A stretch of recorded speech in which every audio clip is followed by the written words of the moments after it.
There is a lot of talk nowadays about living a fearless life, taking on things fearlessly and eliminating your fears.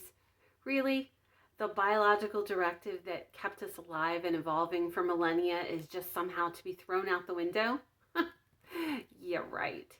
That's called override, and it may work for a particular situation you're currently in, but it will resurface as soon as you have a new challenge. Stop trying to live up to an impossible ideal of living fearlessly and learn to embrace your fear. That doesn't mean live in your fear and let it dictate your life, but lean into it and see what it's trying to tell you. Master Kemp says, unless you're in mortal danger, your fear is the arrow pointing you in the direction you should go. Not living into your fear is what keeps you from your purpose in life.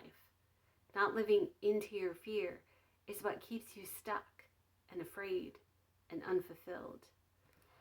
Now, let me make a distinction. Living in your fear would be staying in your comfort zone, being afraid to go beyond the confines of what you know, and allowing that to define your life.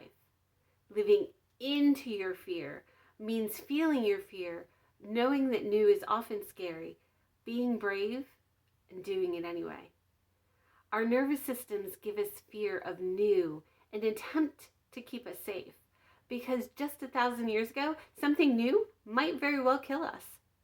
Most of us don't live in a world where we have mortal danger on a regular basis anymore, but our brains and our nervous systems don't distinguish between real and perceived threats or between physical and mental emotional threats. To our brains and our nervous systems, all of it could kill us, which of course isn't true. But how do we live into our fear? By acknowledging our fear and defining it clearly. You see, we often avoid our fears because facing something scary is uncomfortable, and our brains and our bodies are hardwired for comfort. When we're comfortable, we're safe, but when we're comfortable, we are also not growing. Your comfort zone is where your dreams go to die, unrealized, unfulfilled, and lost at the end of your life. But if you're listening to this, chances are you have a few good years left, and if not, you have decades. And that is plenty of time to fulfill a purpose laid on your heart and soul. Acknowledging our fear doesn't give power to the fear. It gives us the power to overcome it. So what is it you're afraid of? Some might answer starting a business, or following my dreams, or letting go of a relationship. But what is the real fear? Failure? Not being enough? Being alone? And what's underneath of that? And where does that fear come from? The more you define and see your fear clearly, the more manageable it becomes. Let's take starting a business, for example. You're afraid of failure. Okay, what would you need to be successful? Do you have the skills to start a business?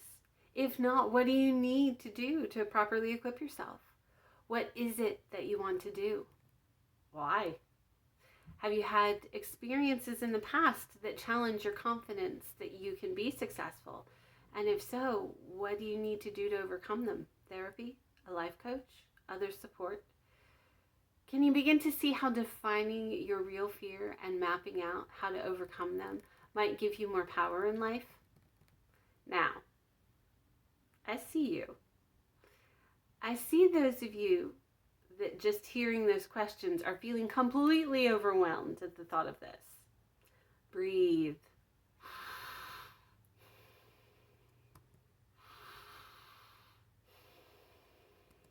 Okay. This is a daunting task without support. It is not a minute to win it sort of situation. This is part of your journey of life, of growth, of becoming all that you truly are. Living into your purpose is the very cornerstone of why you're here on this planet. Find your mentors, coaches, support people.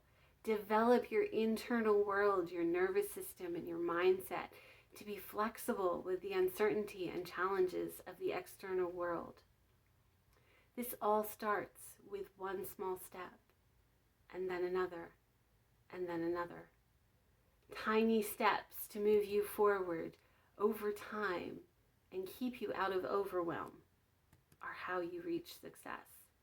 Facing your fear, facing your challenges, and facing your past is what equips you to move into the future with new possibilities and resilience, feeling the fear and doing it anyway. So what's going to be your first step? If you need help, check out my bio.